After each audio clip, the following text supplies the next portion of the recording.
One of my most anticipated upcoming games is the Expanse Osiris Reborn, a brand new, heavily Mass Effect inspired sci-fi RPG coming from OwlCat Games. Now, interestingly, they had originally sent me an email way back that had these early teases for the game before it was announced, and I had never played their previous games, Pathfinder. I never played their Warhammer games, and I saw this, had no idea what it could have possibly been, and I sort of dismissed it. And that was completely the wrong decision, because every single time I see more from the Expanse game, I get even more excited for it. And I'm here, hopefully, to help some of you not make the same mistake I did by letting this slip by the wayside. If you're new to the Expanse, as I am myself, as I'm discovering and learning about all these different things, I welcome you as we go through everything that you need to know and don't need to know about the universe of the Expanse, and as we go over some of the new details that came out of a private demo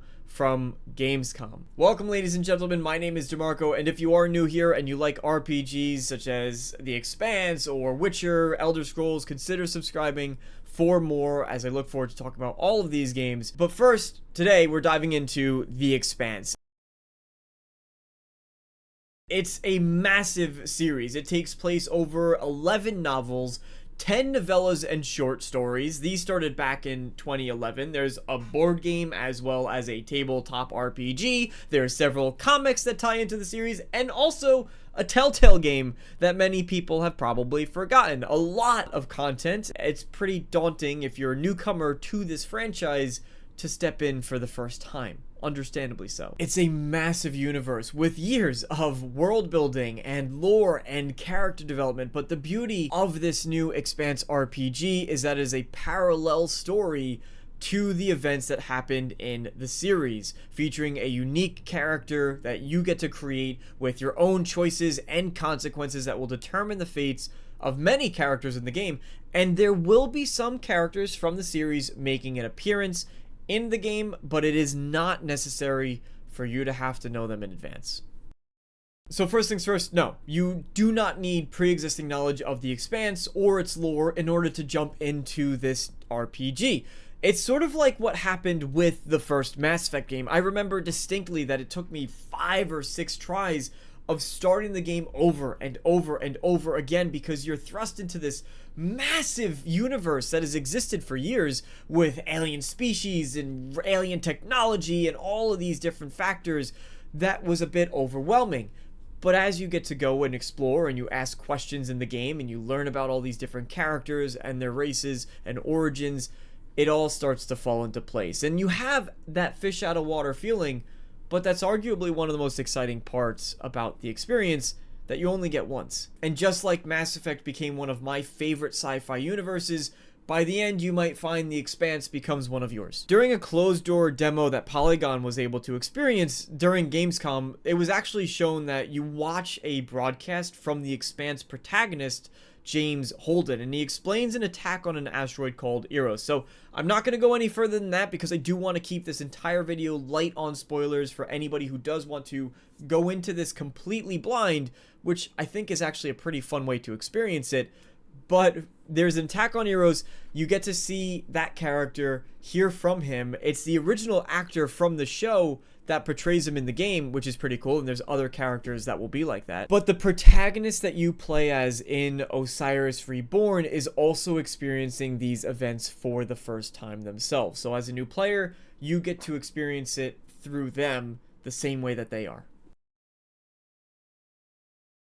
Now, the reason you're going to be seeing some of these characters is because the game takes place during the first season up until the beginning of the 3rd season of the show, or the first 2 books in the series. So you are still jumping into this universe pretty early on, where the pre-established media takes place. I mentioned earlier that there's a lot of similarities to Mass Effect, and if you talk to any fan of The Expanse, they will say if you're a fan of Mass Effect, you're going to find something to like here with The Expanse. Now, The Expanse is a little bit more hard sci-fi than Mass Effect. It's a bit grimier as well, and it's purely centered around humanity and all of its ugliness and all of its beauty that comes with that. It goes more into political relations, class warfare, the delicate relationships between humans as they deal with early colonization, relatively speaking, of other areas in our solar system, versus Mass Effect, which is a gargantuan space opera with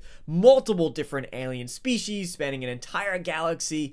The comparison that can be drawn is probably more like The Expanse is the First Contact situation in Mass Effect, which is a situation a lot of us fans of the franchise really wanted to get to experience. You could kind of get a little bit of that here. Within human society, however, there's three main groups that you probably should be aware of. There's Martians, there's Earthers, and there's Belters. The first two, pretty self-explanatory. The Belters are the most interesting. They are those who work in the asteroid belts.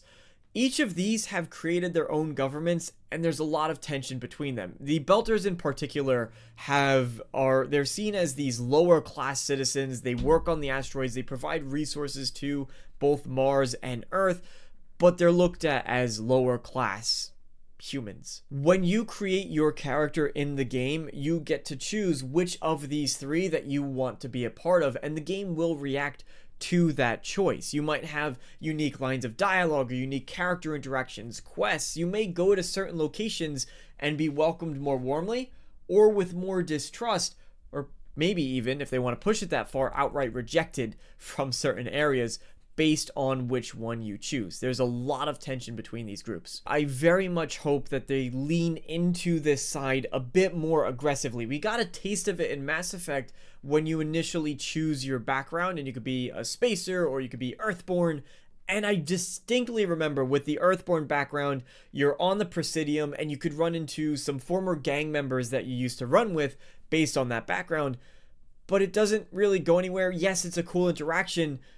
It's far and few between. That's not the majority. However, when it did happen, it was exceptionally memorable because it felt unique to my playthrough. So I would very much appreciate seeing OwlCat Games explore this a bit more extremely. In addition to some of these unique encounters and quests and interactions you can get, your background will also affect your appearance and some of your stats in the game as well.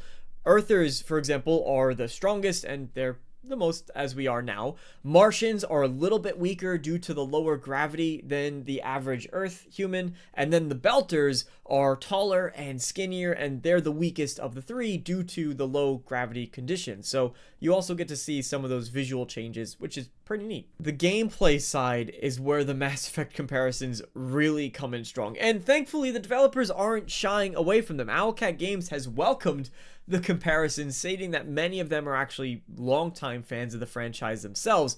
And this is, I'm so happy to hear this. A lot of the time, it seems as though studios don't want to compare themselves to other games. They either feel like they're superior, or they're better, or they're just so much different, even though that's directly the inspiration they're pulling from.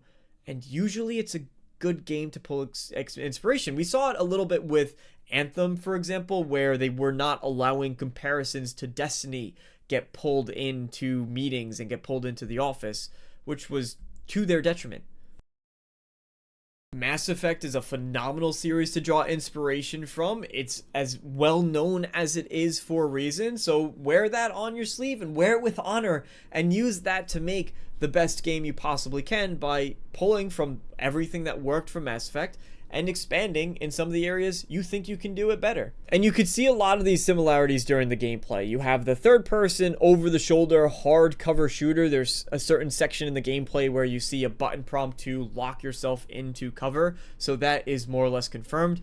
You utilize two companions on the field, like Mass Effect, that you can issue individual orders to, like Mass Effect, and you build relationships with them, and you also have the option to romance some of these companions in the game as well. But it's important to note that the studio does want to make their game feel distinct. Quote, "First of all, we feel humbled by the comparisons. Mass Effect is a great inspiration for us because it's an iconic game for the Xbox 360 generation, and a lot of OwlCat team members played it in their youth, were inspired by it. Some people get into the industry of making games because they saw Mass Effect and were inspired and decided for themselves they want to do something similar, or just to make games as a living. So it would be impossible to deny that Mass Effect has had a lot of impact on us as game developers. On the other hand, it's an OwlCat game, and it's different from Mass Effect in many ways. First of all, we make our story a little bit differently. We're making more choices and consequence, which that is just, I love that. More of that. Talk about more of that.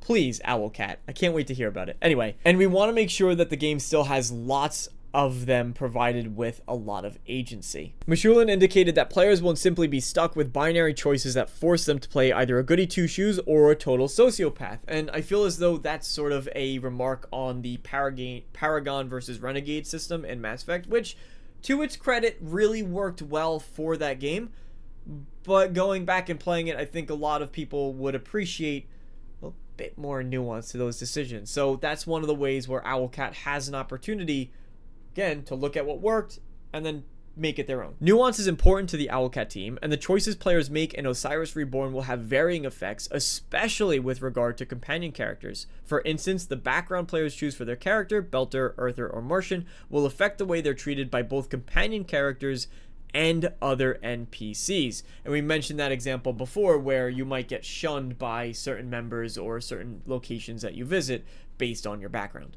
Anytime I see a studio talking about we're putting a massive emphasis on choice and consequence in the game, fan brain turns on and I get instantly excited, but then my critic brain turns on and goes, well, let's take a step back, because a lot of titles try and they don't always succeed in this. Now, it seems, based on what was shown during the private demo at Gamescom, that there are some pretty drastic choices. The consequences still remain to be seen, which obviously they don't want to spoil some of the long-term consequences. But during the demo, players have the option to try to convince a station that they land on to fight back against an invading force, or alternatively, they can try to find their own way off the station to escape. In the demo, they chose to convince the station to fight back, and it led to pretty devastating results. Quote, "You're not going to get a warning before making a call that gets most of a space station killed." That's what I learned during an hour-long closed-door preview of the game at Gamescom, which was hands-off but did allow me to dictate certain choices. Later on, they state, quote, "We see the results of the choice. The place is littered with bodies, and we even see a Protogen agent," Protogen is one of the factions in the game, "executing a captive. The station arsenal has been mostly depleted by the people who fought back, but there are still a few items to grab." Now again, whether or not this does translate to long-term consequence, if you go back to the station, is it still going to be recovering? Are they going to be making comments about it? Is it going to be more or less abandoned because people straight up left? I always go back to Fallout 3, because anytime we talk about choice and consequences in a game, Fallout 3 and blowing up Megaton, but you just wiping an entire 1 out of 2 major cities in the game just gone. And way too often it seems as though developers are too scared to lock players away out of content by making a decision such as that. So there's always a bit of a loophole, and effects do not feel as dramatic as they probably should based on what you do in the game. So I do hope that OwlCat Games leans into that more. You can't have every decision be a megaton level decision, otherwise it starts to not feel that special or unique, but a few of those would go a long way, and make them as dramatic as possible. Do not be afraid to say, hey, no, you didn't get to experience all of this, because that's what incentivizes replayability, which is important for a game such as this. But it has also been confirmed that your companions will have strong reactions to the choices that you make, and that their loyalty is going to be tested during the game if you push too hard against them, which I like to see. Companions will also provide unique ways that they can interact with the environment. It sounds to me what they described was a little bit like Dragon Age, how a rogue can lockpick, or a mage can rebuild bridges, or a warrior could smash through walls, that sort of things. During the demo, they explicitly called out that exploration will reward you with different resources and crafting materials with, quote, "some paths locked behind skills you or your companions have." They do touch on the idea that companions not with you can still help out on missions as well. And my mind immediately drifts to the suicide mission from Mass Effect 2, where you have your squad of party members, but you're sort of issuing commands, but you have some companions on the ship make certain choices, such as let's hack this door in order to get through versus let's blow up this wall. Each of those paths offering different ways that you navigate through the level and giving you different consequences and different areas of exploration, different rewards as a result of doing so. But I see a lot of creative decisions that can be made and a lot of replayability, again, based on how you choose to handle a myriad of situations outside of combat. In combat, they're going to offer their unique abilities as well. So you're going to want to plan accordingly based on what type of build you play as and what kind of companions you want to bring along to do different things. So they specifically mentioned that in the demo, your sibling Jay, you do have a sibling that is one of the characters that comes along with you. They have the ability to collapse ceilings or blow up parts of the environment, or there are hackers that can hit people with some EMP blasts. Some other cool details that are worth mentioning too, zero gravity will absolutely play a role. We actually get some glimpses of this during the cinematic reveal, where the player character is using mag boots to attach themselves to the floor, and then subsequently the ceiling. But we also see it in the gameplay demo, the private demo, where the person who got to experience it mentioned they were spacewalking outside using their mag boots to lock onto the surface, and of course you have an entirely different soundscape that I'm excited to hear, because of course can't hear anyone screaming in space. So I think it's pretty clear why there's a lot going for this game. They're taking inspiration from the right sources. If they can nail the character relationships, tell a really good story, and they really dive into that choice and consequence and the RPG mechanics, they're gonna have a stellar game on their hands. And if anybody can pull it off, it is OwlCat. They're a studio that thrives on building stories in these intricate, really dense worlds like Warhammer or like Pathfinder. And so I'm very excited to see what they continue to work on. And Luke Stevens actually brought this up, but I want to echo his sentiment, which is to say, I really feel as though this can be to OwlCat what Baldur's Gate 3 was for Larian, just an RPG that everybody is talking about, that's in everybody's library. We're all sharing our experiences and hyped around it, and we use this as the benchmark for what a game like Mass Effect 4 should strive for. And I have a lot of faith in OwlCat. I'm sorry that I missed those initial emails. Please, if anybody, God forbid anybody from the studio was watching this video, don't forget about me. I'm very excited. But anyway, thank you all so much for watching. I hope you enjoyed this coverage. Any future video, I will go more in depth. I tried to keep it light on spoilers for anybody that want to just really jump into this universe as blind as they can. But I hopefully got some of you guys excited, on board, and informed enough to get ready for the game. Thank you so much, everybody, for watching, and I hope to see you all next time. So long, everybody.